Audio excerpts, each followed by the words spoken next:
हाय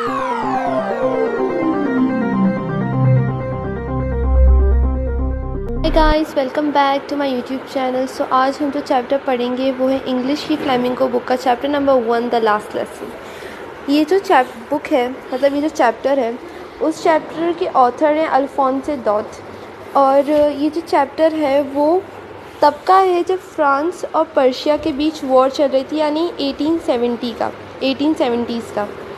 और पर्शिया यानी कि जर्मनी, आज की जर्मनी को उस टाइम पे पर्शिया बुलाया जाता था।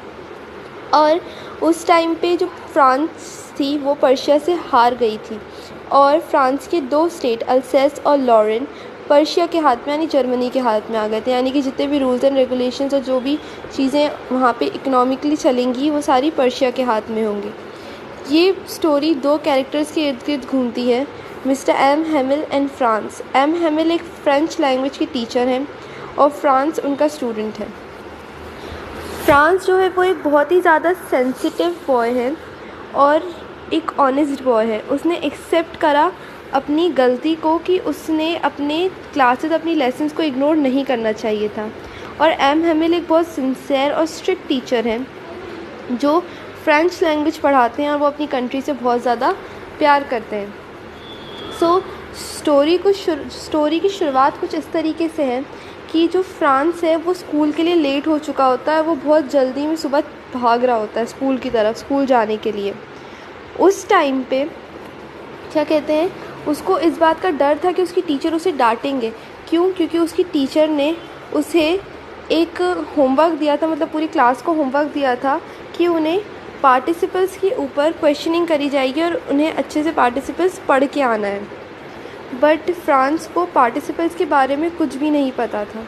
और ये जो दिन था वो बहुत ज़्यादा ब्राइट और ख़ूबसूरत था, और आसपास खूब सारी चिड़ियाँ आवाज़ कर रही थी, और जो पर्शियन सोल्जर्स हैं वो ड्रिलिंग यानी मार्च कर रहे थे, और दिन बहुत खूबसूरत था।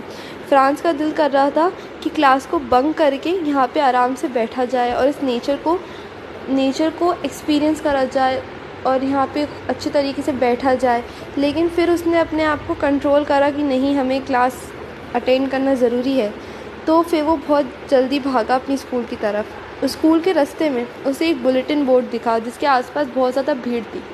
बुलेटिन बोर्ड यानी कि जो हमारे स्कूल में डिस्प्ले बोर्ड और नोटिस बोर्ड होते हैं ना, उसे बुलेटिन बोर्ड कहा जाता है।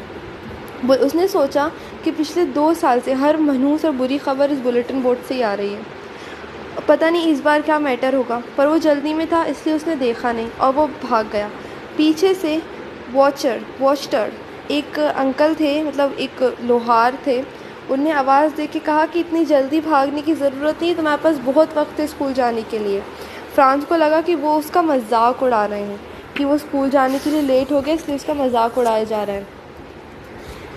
अब फ्रांस जो था वो बहुत जल्दी में स्कूल पहुंचा, ठीक है। और जो जैसे ही वो स्कूल पहुंचा वहाँ पे एक बहुत अजीब तरीके का सन्नाटा था।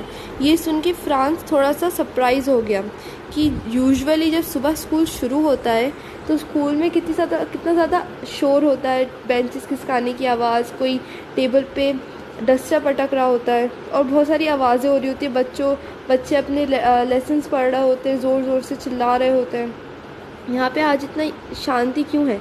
यूजुअली ऐसे शोरगुल के माहौल में फ्रांस धीरे से दरवाज़ा खोल के अपनी सीट पे बैठ जाता था, लेकिन अभी इतनी शांति है तो वो ये काम कैसे करेगा? मतलब जैसे ही क्लास में जाएगा कोई ना कोई उसे पकड़ लेगा। लेकिन उसको ऐसा लगा कि कहीं वो संडे मॉर्निंग पे तो स्कूल नहीं आ गया, मतलब इतनी शांति कैसे है? फिर फ्रांस ने धीरे से अपनी क्लास की खिड़की से झांका तो उसने ये देखा कि क्लास के सारे बच्चे ऑलरेडी सीट पे बैठे हुए हैं और मिस्टर एम हेमिल आगे पीछे वॉक कर रहे हैं।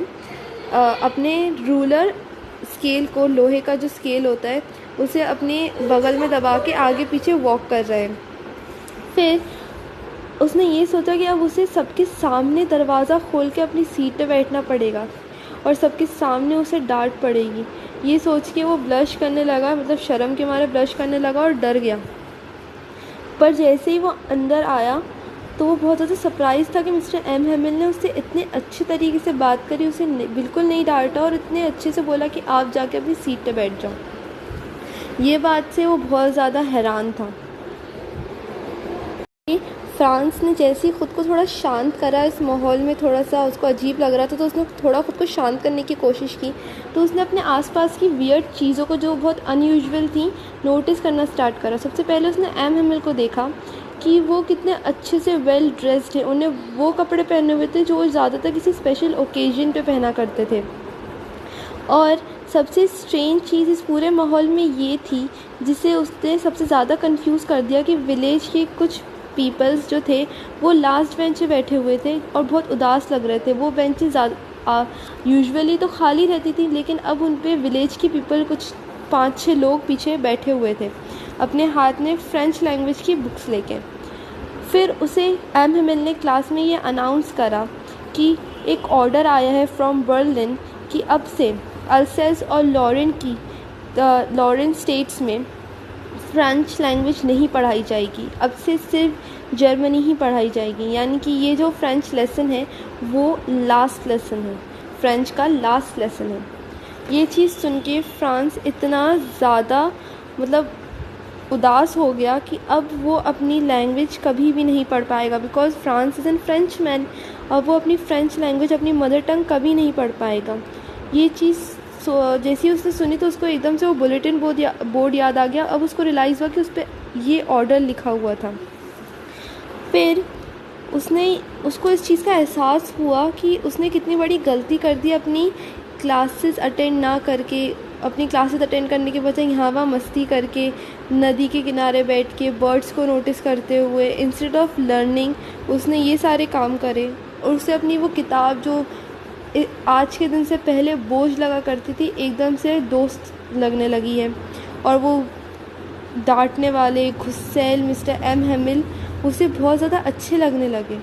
और उसे उनके लिए इतना ज़्यादा बुरा लग रहा था कि अब, क्योंकि उन्होंने ये भी बताया कि अब उन्हें स्कूल छोड़ के जाना होगा, मतलब एम हैमिल की ये लास्ट क्लास है, अब एम हैमिल जो है वो स्कूल छोड़ के चले जाएंगे। उसे इस चीज़ के लिए भी उनके लिए इतना ज़्यादा बुरा लग रहा था कि उनने अपनी ज़िंदगी के 40 साल इस स्कूल को दे दिए, फ्रेंच लैंग्वेज पढ़ाते हुए दे दिए। अब उन्हें सडनली ये स्कूल छोड़ के जाना होगा। इसीलिए ये जो पीछे जो विलेज के पीपल्स बैठे हुए थे वो इसीलिए थे, क्योंकि वो अपनी मदर टंग और मिस्टर एम हैमिल के लिए बुरा फील कर रहे थे। उन्हें जताना चाहते थे कि हम आपकी कितनी रिस्पेक्ट करते हैं, हम आपसे कितना ज़्यादा प्यार करते हैं। तभी वो अपनी पुरानी फ्रेंच की किताबें लेके पीछे आके बैठ गए थे।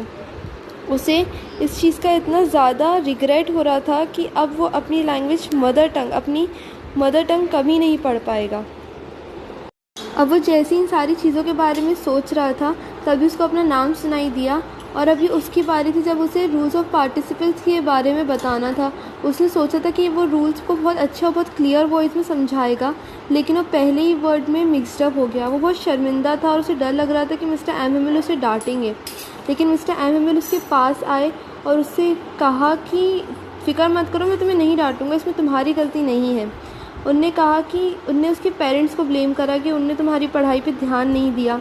उनने ख़ुद को भी ब्लेम करा, यानी मिस्टर एम हैमिल ने ख़ुद को भी ब्लेम करा कि मेरी भी इसमें गलती है कि तुम सही से पढ़ नहीं पाए, क्योंकि मैं भी कभी कभी छुट्टी ले लिया करता था जब मुझे फ़िशिंग के लिए जाना होता था, कभी तुम्हें पौधों को पानी देने के लिए भेज दिया करता था। सो गाइस, हम लोगों ने ऑलमोस्ट हाफ चैप्टर कर लिया है। आज के लिए बस इतना ही, एंड मैं नेक्स्ट वीडियो में इस चैप्टर को ख़त्म करवा दूँगी। Thanks for watching. Do not forget to like, share, comment, subscribe. Bye bye.